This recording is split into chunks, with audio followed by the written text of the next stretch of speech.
So,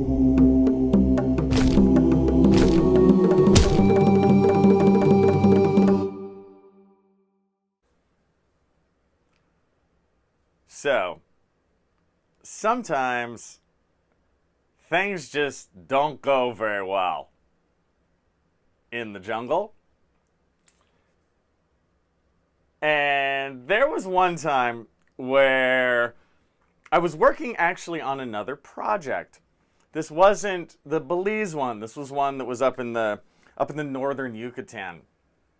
But the setup's largely the same, where it's in the jungle, you're looking for sites, you're doing a lot of kind of cutting trails with machetes and this kind of thing.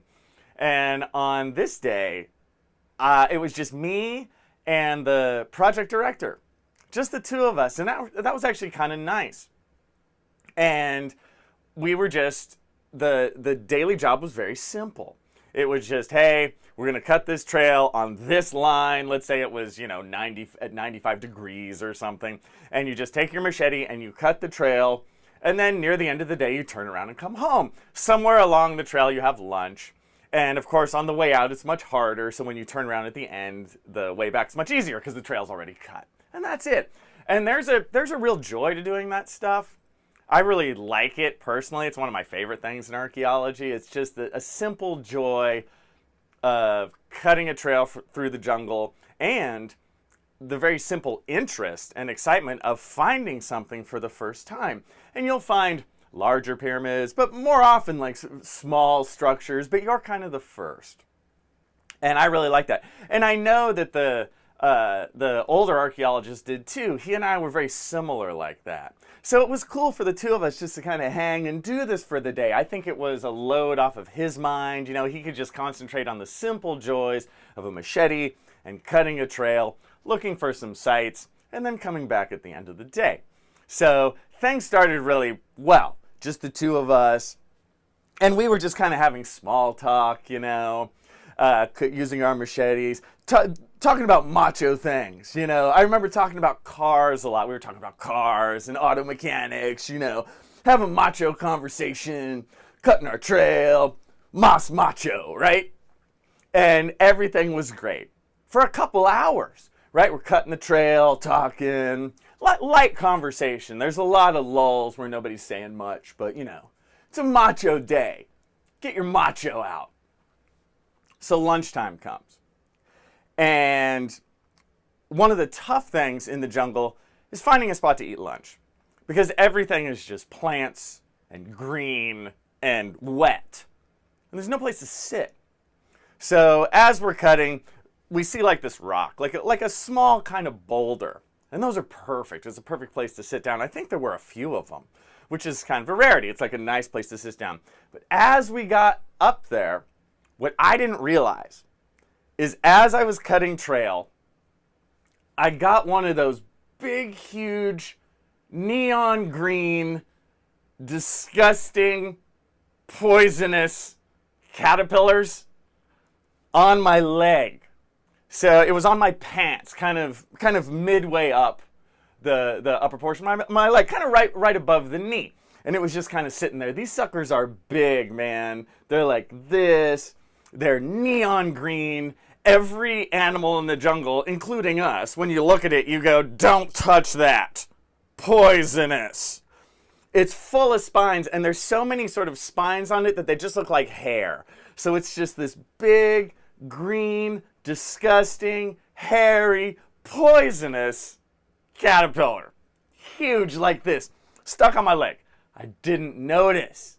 This happens in the jungle, right? So we're cutting, and then we're done. We see our boulder we're gonna sit on, and we walk over there. And to my memory, the project director had his own boulder, and I kind of sat down on mine, and we sort of sat, and we're kind of having some light conversation. But so I sit down, and I get my backpack ready because we're gonna have lunch, right? I bust out my little lunch container. I sit down, I open it up, and I put my arm, boom, right on the caterpillar.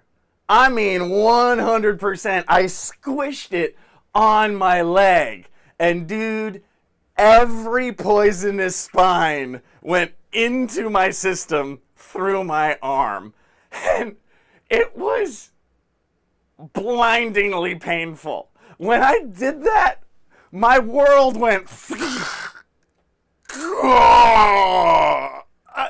I had like a world wiggle. It was like, and it's like you could feel the poison coursing through your veins. It was awful. But even at that one moment where all of that came in, I still had this feeling of like I needed to look macho to the project director. So this happens, I'm like,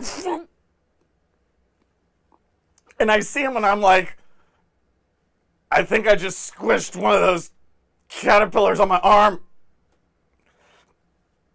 It's kind of painful. Right? And he's like, yeah, that can sting. I'm like, yeah. So I'm now like shaking from the pain, right? If you've ever been that painful, you're just sort of like, oh, but I'm trying to keep it in. And I turn around to my backpack. In my backpack, I have some Stingies.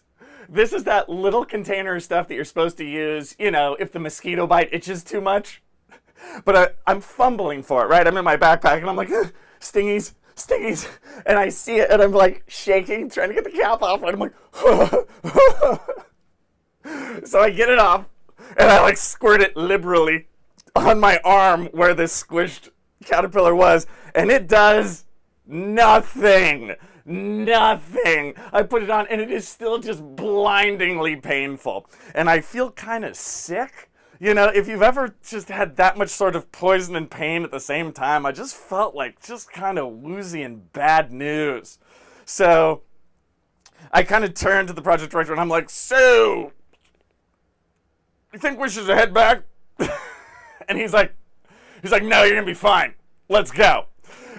So we had like a 2-minute lunch, whatever. I was not hungry, right? I was just like, screw it, I felt awful.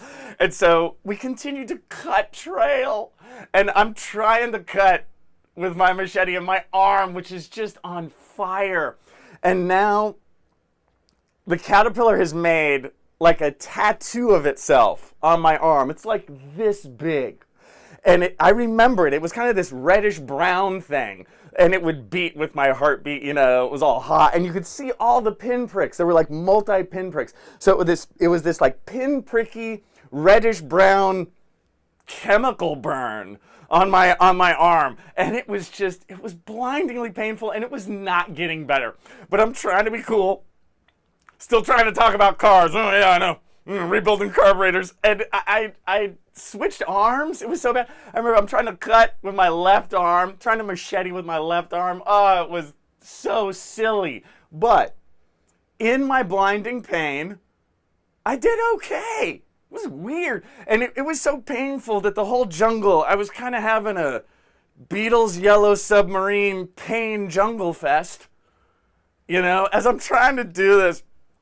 And we get to where we're going to stop and turn around finally to go back home. And you guys, I cannot tell you how long it was. I'm going to guess a solid hour and a half since I hit the caterpillar until we got back to camp. The whole time, man, it was just brutal. And I'm trying to like be macho. I do remember one time, even though I'm trying to be macho, one time on the way back, I one more time even said, I'm like, you know, this really hurts. And he's like, oh, you're going to be fine. So I keep it up.